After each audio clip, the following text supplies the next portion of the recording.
আর বলবেন না।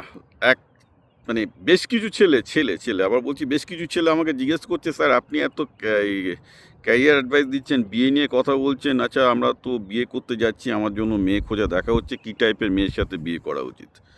এবং দেখো এগুলো নিয়ে কিন্তু আমি আগে ভিডিও করেছি। তোমাকে পরিষ্কার ব্যাপার, পৃথিবীতে সমস্ত জায়গায় যে জিনিসটা চালু আছে দ্যাট ইজ ভেরি ক্লিয়ারলি বিয়ের একটাই মডেল, সেটা হচ্ছে এই বিশেষত আজকের যুগে যে হাজব্যান্ড অ্যান্ড ওয়াইফ মিলে একটা টোটাল ফাইন্যান্সিয়াল ইউনিট, অর্থাৎ যে সংসার তৈরি হচ্ছে তার যদি ফাইন্যান্সিয়াল সাকসেস না হয় ওভারঅল, এবং যে মেয়েকে তুমি বিয়ে করছো সে যদি তোমার ক্যারিয়ারে অ্যাসিস্ট করতে না পারে, অর্থাৎ বিয়েটা এমন হওয়া উচিত যাতে সেই বিয়ের জন্য ছেলেটার ক্যারিয়ারেরও সুবিধা হবে, মেয়েটার ক্যারিয়ারেরও উঠতে সুবিধা হবে। সাধারণত সেই বিয়েগুলোই অনেক বেশি স্টেবল হয়।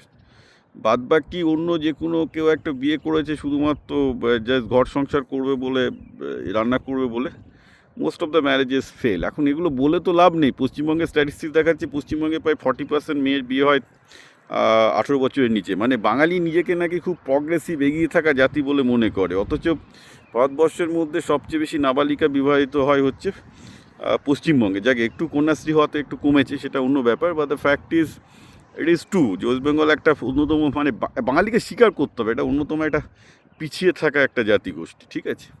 এইখানে একটা মেয়ে বিয়ে করার মধ্যে একটা রিস্ক আছে, একটা পিছিয়ে থাকা যত জনগোষ্ঠীতে একটা মেয়ে বিয়ে করার মধ্যে রিস্ক আছে যে যে মেয়েটাকে সে বিয়ে করছে, শি মে নট বি, মানে সেই মহিলা হয়তো ততটা তার ফরওয়ার্ড থিঙ্কিং নয়, যেটা আমরা দেখতে পাচ্ছি। কারণ অধিকাংশ মায়েদেরই যা প্রশ্ন পায় শুনে আমার মানে বোঝা যাবে যে তারা সারা জীবন ওই রিল দেখে যাচ্ছে, সিরিয়াল দেখে যাচ্ছে, স্ট্যাটাস আর পরকীয়ার বাইরে কিছু বোঝে না।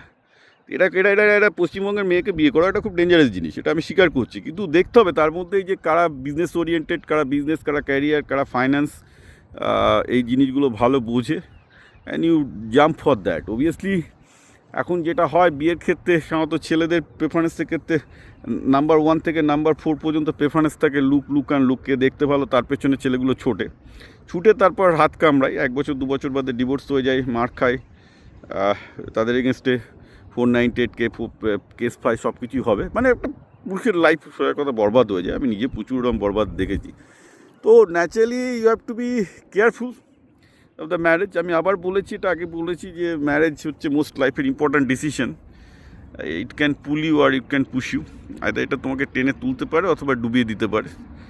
তো কেয়ারফুল। কিন্তু একটা জিনিস খেয়াল রাখতে হবে যে বাঙালিদের মধ্যে বিয়ে করা খুব ডেঞ্জারাস জিনিস,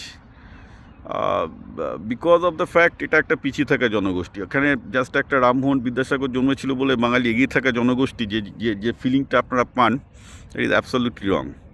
মোস্ট অফ দ্য বাঙালি পরিবারই ভীষণ কনজারভেটিভ, এখনও রক্ষণশীল এবং প্রচণ্ড আদিকালের চিন্তাধারায় চলে, এবং সেইখান থেকে একটা মেয়েকে নিয়ে আসলে সে আপনার ছেলেকে কিন্তু গাইড করতে পারবেন এরকম আধুনিক যুগে আপনার সন্তানকে, হুইচ ইজ অলসো ফ্যাক্ট।